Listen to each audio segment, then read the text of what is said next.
गायत्री, मेरे बचपन की सहेली की शादी कानपुर में हुई थी और पति के दोस्त की बेटी की शादी के लिए कानपुर ही जाना था। मैं तो खुशी से पागल हो रही थी। सारी तैयारियां एक ओर और सहेली से मिलने का जुनून दूसरी ओर था। दूसरा पहले पर भारी था।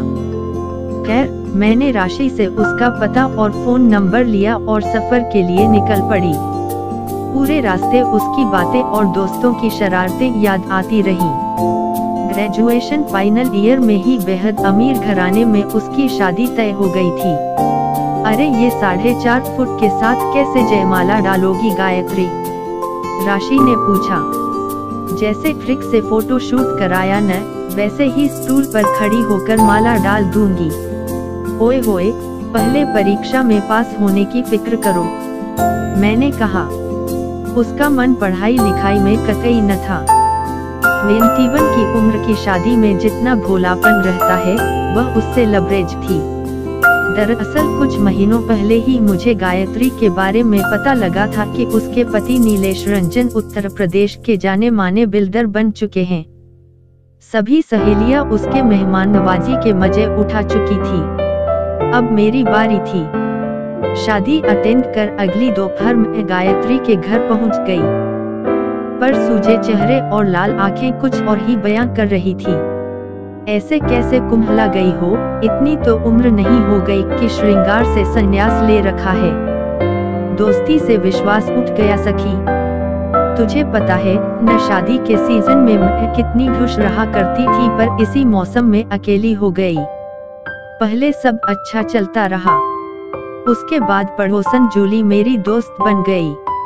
धीरे धीरे उसका घर में बसेरा होता चला गया। नीलेश घर में रहते नहीं थे। मैं उसे सुबह से बुला लेती, खाना रहना सब यही होता था। उसी ने मुझे लूट लिया। मतलब मेरे दोनों बच्चों के टाइम बेड रेस्ट कहा था डॉक्टर ने। पहले के समय मायके वाले थे, दूसरे समय सोचा क्यों मायके ससुराल की झंझटों में पड़ना। अपनी देखभाल के लिए सहेली जूली को घर पर ही बुला लिया। जाने कब दोनों नजदीक आए और मेरे ही पति को अपनाकर मुझको बेगाना बना दिया। इस दुनिया में मेरे अलावा उसका कोई नहीं था, पर मेरे सभी अपने होते हुए भी आज मैं उसकी जगह तन्हा खड़ी हूँ। तुझे पता कैसे चला कि दोनों में कुछ गलत है? बस अभी कुछ महीनों पहले पार्लर से लौट रही थी तो सोचा उसके नए फ्लैट को देखती चलूं। वहां नीलेश पहले से मौजूद था, जबकि मुझे बताया कि कुछ जरूरी काम से शहर के बाहर जा रहे हैं।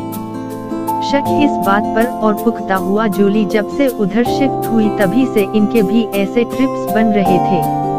फिर क्या हुआ, मैं अब और सजग हो गई। होता क्या, मैं गुस्से में पागल हो गई। मेरे पास 3 रास्ते थे। पहला, रोध होकर उन्हें वापस ले आऊं जिसमें सबकी खुशी होती। दूसरा, तलाक देकर अपने बच्चों को उनके प्रभाव से बचाऊं, या फिर तीसरा रास्ता जिसमें मैं तलाक न देकर दोनों की उलझने बढ़ाकर अपना बदला ले लूं। मुझे बड़ों ने पहला रास्ता सुझाया और छोटों ने तीसरा, ताकि वह दोनों कभी मिल ना सके और मैं उनके किए की सजा देकर संतुष्ट हो जाऊं।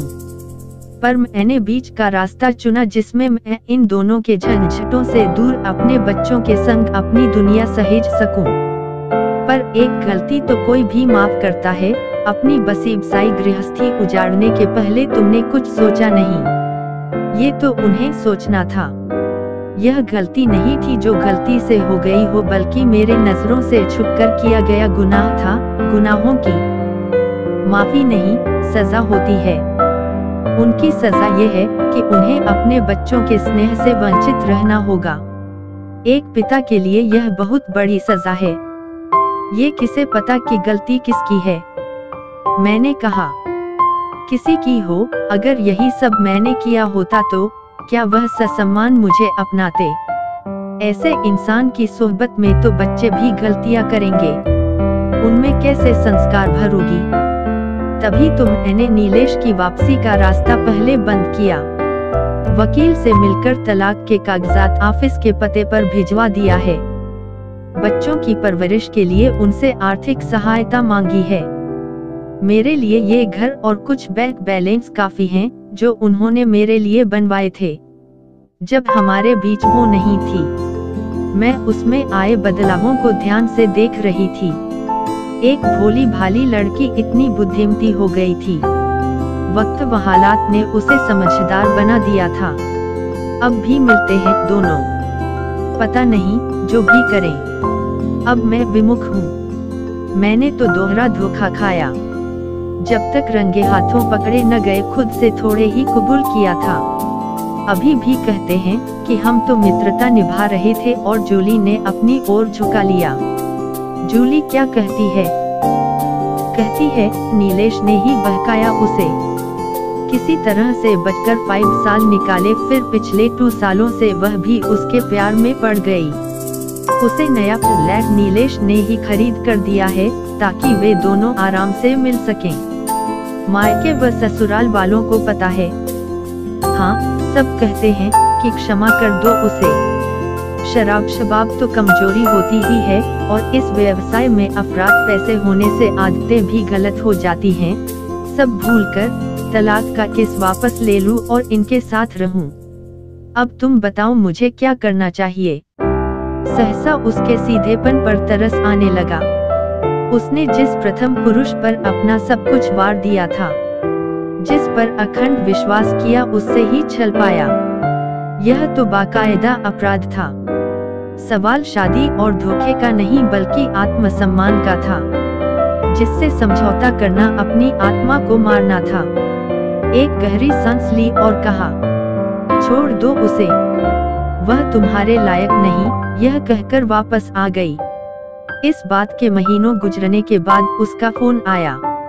उसकी चुलबुली हंसी वापस सुनकर दिल को तसल्ली मिली।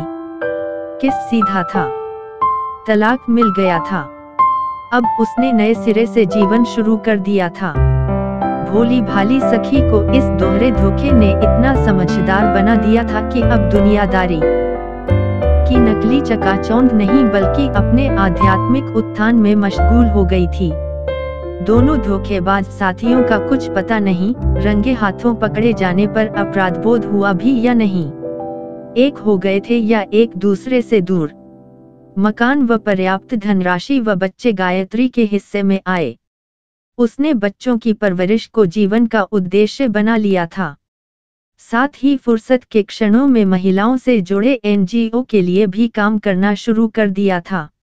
अब जबकि इन तीनों पात्रों के विषय में लिखने बैठी हूँ तो एक ही बात रह रहकर ज़हन में आती है कि क्या इन्हीं कारणों से तो नहीं दुनिया सिमटती जा रही है।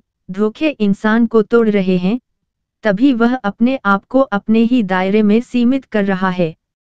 अपने आत्मसम्मान को बनाए रखने के लिए खुद को सबसे दूर कर रहा है। अगर आपको मेरा ये वीडियो पसंद आया हो तो उसे लाइक, सब्सक्राइब, कमेंट और शेयर जरूर कीजिए। धन्यवाद।